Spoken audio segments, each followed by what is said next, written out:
မင်္ဂလာပါဒီနေ့မင်းတို့ထိုင်းအိတ်ထိုးချီ soft type လေးကိုအယောင်လေးတွေပြန်စစ်ရင်းနဲ့ဗီဒီယိုလေးရိုက်ပေးလိုက်တာပါမတို့ဒီထိုင်းအိတ်ထိုးချီ soft type ကိုရောင်းတဲ့အချိန်မှာလက်ဟောင်းနဲ့ပါကွာလဲဘယ်လိုလဲမေးကြတာလက်ဟောင်းနဲ့ထိုင်းအိတ်ထိုးချီ soft type နဲ့အရင်ဆုံးထိုင်းအိတ်ထိုးချီလက်ဟောင်းကတစ်လုံးကို6500 soft type က6900မို့လို့ဈေးက200กว่าပါမယ် soft type ကအယောင်လေးတွေကသူကပြော့ဒီထိုးလို့ရှိရင်လက်မနာအောင်လို့ခြီကိုပေါင်းထားတာဖြစ်တဲ့အတွက်ကြောင့်ခြီအယောင်လေးတွေကစားအိတ်ထိုးလက်ဟောင်းနဲ့ရှင်မယ်ဆိုရင်သူကဆူဆူပြောင်ပြောင်လေးတော့နေတယ်ဒါပေမဲ့မတို့ဒီအိတ်ထိုးခြီ soft type ထဲမှာအယောင်မဆိုတဲ့အယောင်တချို့ရှိတယ်အဲ့ဒါလေးတွေကိုလည်းဒီကအမှတစ်ခါတည်းပြပေးလိုက်ရှင်တယ်ပေါ့နော် soft type ဆိုပြီးတော့ဝယ်သွားတယ်ပြီးတော့မှအယောင်ကဆူဆူလေးလည်းမနေဘူးဆိုပြီးတော့တချို့တယောက်လားမသိဘူးမအောင်လာပြောထားတာမျိုးရှိတယ်ဒါမျိုးဆိုရင်ဒီအယောင်ဆိုလို့ရှိရင်သူကတခြားချီ soft type တွေနဲ့သူရှင်မယ်ဆိုလို့ရှိရင်အယောင်ကမဆိုပါဘူးเนาะမပြောင်းပါဘူးသူကဒီလိုအယောင်ရှိမယ်သူမဆိုတဲ့ဟာဒီခဲအရင်ရှိမယ်ဒါပေမဲ့ဒီခဲရင်ကအယောင်မဆိုဘူးဆိုရင်တော်တော်လေးလဲရောင်းရတဲ့အယောင်မှာဒီမိုင်းလိုရောင်လိုမျိုးဒီအယောင်လဲမဆိုပါဘူးဒါပေမဲ့ဒါလေးလဲတော်တော်ရောင်းသွက်တဲ့အယောင်မှာနောက်ဒါလေးကနံပါတ်45ပေါ့နော်ဒီနှစ်ယောင်ကတော့အယောင်သွက်ပါလေအဲ့အယောင်လေးတွေကတော့မဆိုဘူးအယောင်မပြောင်းပါဘူးဒါပေမဲ့ထိုးရတာတော့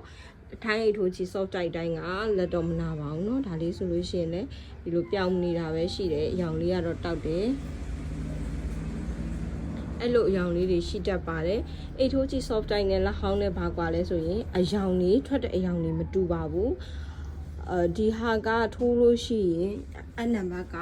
3 ml နဲ့ထိုးလို့ရပါတယ်3 ml 3.5 ml လက်အရန်ပွားတဲ့လူဆိုရင်တော့2.5နဲ့လည်းထိုးလို့ရပါတယ်မတို့ YU back 8တလုံးထိုးထားတာရှိတယ်အဲ့ဒါကြတော့နည်းနည်းနောက်က back loop လေးတွေထိုးရတာဖြစ်တဲ့အတွက်ကြောင့်မတို့2.5နဲ့ထိုးတာတောင်မှသူကနည်းနည်းအပေါက်လေးတွေကျဲခြင်းနေဆိုပြီးတော့မတို့အဲ့နံပါတ်ကို2.25နဲ့တောင်ထိုးထားတာရှိတယ်မတို့ပြီးသွားတဲ့ချိန်ကျရင်ဒါလေးကိုအိတ်လေးကိုလည်းပြန်ပြီးတော့ဗီဒီယိုလေးပြပေးပါဦးမယ် soft type ဆိုလို့မို့လို့အိတ်ထိုးလိုက်တဲ့အချိန်မှာပျော့သွားမလားရွဲသွားမလားဆိုပြီးတော့မှတချို့တွေလည်းလာမေးကြတယ်လုံးဝမပျော့ပါဘူးเนาะsoft type ကခြီထိုးရင်လက်မနာတာပဲရှိပါတယ်ထိုးလိုက်ပြီးတဲ့အချိန်မှာတော့အိတ်ကရွယ်ကြီးပျော့ကြီးတော့မနေပါဘူးเนาะဒါလေးဆိုလဲပုံမှန်ဒီလိုအယောင်တွေလောက်တော့မပြောင်းတာပဲရှိတယ်เนาะ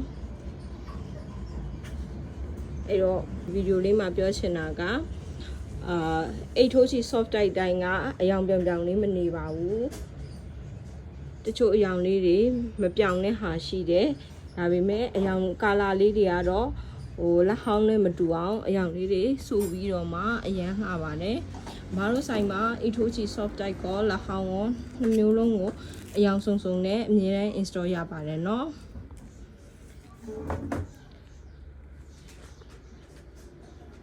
နောက်ပြီးတော့ဗီဒီယိုရိုက်လက်စနဲ့မှဒီမှာအယောင်လေးရှင်းပြချင်လို့ပါဒါလေးကအခုအသစ်နောက်ရောက်တဲ့38ဆိုတဲ့ကာလာအသစ်ပါဒါကအမတို့အရင်ရောက်ပြီးသား3ခွန်မှာဒါလေးကတော့လုံးဝအဖြူဆွတ်ဆွတ်ပါဒီမှာပါဒါအယောင်လေးလည်းတစ်ခါတည်းကွဲသွားအောင်လို့ပြပေးလိုက်ချင်လို့ပါရှင်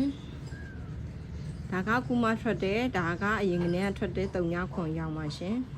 အခုအယောင်တယ်လေးရောက်ထားတယ်ဆိုတဲ့အကြောင်းသတင်းကောင်းပေးတာပါရှင်ထိုင်းထိုးစီနဲ့ပတ်သက်ပြီးတော့လိုအပ်တာရှိလို့ဆက်သွယ်မှယူခြင်းနဲ့ဆိုရင်အမရဲ့ page messenger ဖြစ်တဲ့မိုးရီရန် shop မှာပြီးတော့မှဝယ်လို့ရပါတယ်ရှင်